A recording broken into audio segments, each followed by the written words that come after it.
Hi hello എല്ലാവർക്കും ഏറ്റവും പുതിയ റിവ്യൂയിലേക്ക് സമ്മർ റിവ്യൂ ചെയ്യാൻ വേണ്ടി ഇപ്പോൾ ഒരു തമിഴ് മൂവിയാണ്. ഇതിപ്പോൾ കുറച്ച് ദിവസങ്ങളായിട്ട് ഇത് OT റിലീസ് ചെയ്തിരുന്നു. ഇപ്പോൾ കഴിഞ്ഞ ദിവസമാണ് ഞാൻ കാണാൻ ഇടയായത്. നമ്മൾ റിവ്യൂ ചെയ്യാൻ വേണ്ടി പോകുന്ന മൂവി നോക്കി കഴിഞ്ഞാൽ ബ്ലൈൻഡ് സ്പോട്ട് എന്നാണ് ചിത്രത്തിൻ്റെ പേര്.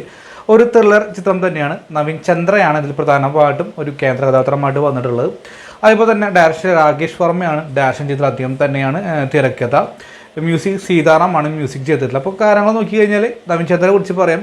ഏതൊരു അന്വേഷണ ചിത്രം എടുത്ത് നോക്കിയാലും അദ്ദേഹം തന്നെയായിരിക്കും മുൻപന്തിലുണ്ടാവുക. അദ്ദേഹം തന്നെ ഒരുപാട് ചിത്രം നമ്മൾ കണ്ടിട്ടുള്ളതാണ്.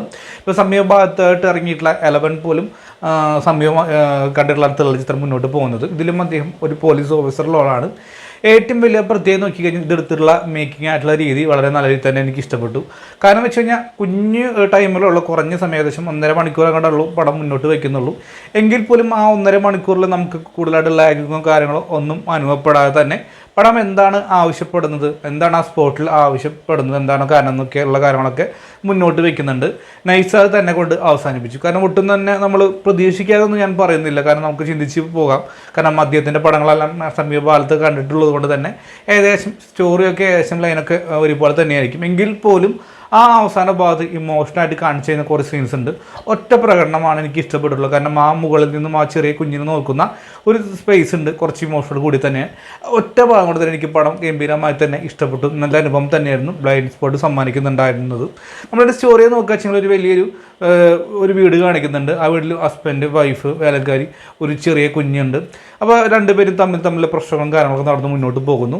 അതിനിടയ്ക്ക് ഒരാൾ മരണപ്പെടുന്നു. പിന്നീട് ആര് എന്തിനെങ്ങനെയാണ് കൊല്ലപ്പെട്ടതെന്നാണ് മുന്നോട്ട് പോകുന്നത്. കാരണം ഈ അന്വേഷണം എങ്ങനെയെങ്കിലും ക്ലോസ് ചെയ്യുന്ന അവസാനിക്കുമ്പോൾ ഓരോരോ തുമ്പ് കിട്ടിക്കൊണ്ട് കഥ മുന്നോട്ട് പോകുന്നുണ്ട്. ആരായിരിക്കും കാരണം ഇതിൽ പലരും പ്രതികളാണ്. കാരണം പലരും എന്താ പറയുക, കുറ്റം ചെയ്യപ്പെട്ടവരുമുണ്ട്. ഇതിൽ പലരുമുണ്ട്. ഒരാളാണെന്നാണോ പറയുന്നത് നമുക്ക് എല്ലാവർക്കും അറിയാം. എങ്കിൽ പോലും അത് ആരാണെന്നുള്ള വരെ ടെസ്റ്റോട് കൂടി തന്നെയാണ് ബ്ലൈൻഡ് സ്പോട്ട് മുന്നോട്ട് പോകുന്നത്. അതാണ് ആ സ്പോട്ടിൽ നടക്കുന്ന കാര്യമായിട്ടാണ് മുന്നോട്ട് പോകുന്നത്.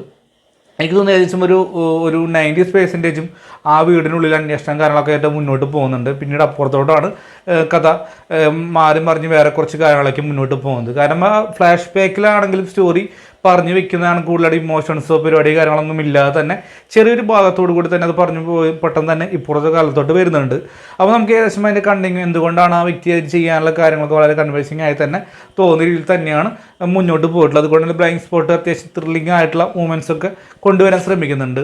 കാരണം വെച്ച് കൂടുതൽ ക്യൂരിയോസിറ്റി ഒമ്പോ എന്നുള്ള പരിപാടിയും കാര്യങ്ങളൊന്നും ഇല്ലെങ്കിൽ പോലും നോർമലായിട്ടൊരു ത്രില്ലർ ചിത്രം കാണുന്നുണ്ടാവുമല്ലോ. ഞാൻ നേരത്തെ പറഞ്ഞപ്പോൾ തന്നെ ഏകദേശം ഈ 1.5 മണിക്കൂറിനുള്ളിൽ നടക്കുന്ന പരിപാടിയും കാര്യങ്ങളൊക്കെ തന്നെയാണ്. അത് നല്ല രീതിയിൽ തന്നെ എടുത്തു വെച്ചിട്ടുണ്ട്. പിന്നെ നവീൻ ചന്ദ്ര കുറച്ചുകൂടി ബെറ്ററായി വരുന്ന ഒരു നടൻ തന്നെയാണ്. തീർച്ചയായിട്ടും ഈ തെലുങ്കിൽ നിന്നൊക്കെ നമുക്ക് എല്ലാവർക്കും അറിയാം ഒരുപാട് ത്രില്ലർ ചിത്രം സമ്മാനിച്ചുള്ള ഒരു വർഷം തന്നെയായിരുന്നു. 2024 ആണെങ്കിലും 2025 തുറന്നുകൊണ്ടിരിക്കുന്നുണ്ട്. അപ്പോൾ തീർച്ചയായിട്ടും എന്താ പറയുക, ബ്ലൈൻഡ് സ്പോട്ട് എനിക്കൊരു ഏവറേജ് മുകളിൽ നിൽക്കുന്ന അനുഭവമായിട്ടാണ് തോന്നിയിട്ടുള്ളൂ. ആ ബ്ലൈൻഡ് സ്പോട്ട് കാണാത്തതുകൊണ്ട് നിങ്ങളൊന്ന് കണ്ടു നോക്കുക. നിങ്ങളുടെ അഭിപ്രായം കമൻറ്റ് ബോക്സിൽ രേഖപ്പെടുത്തുക.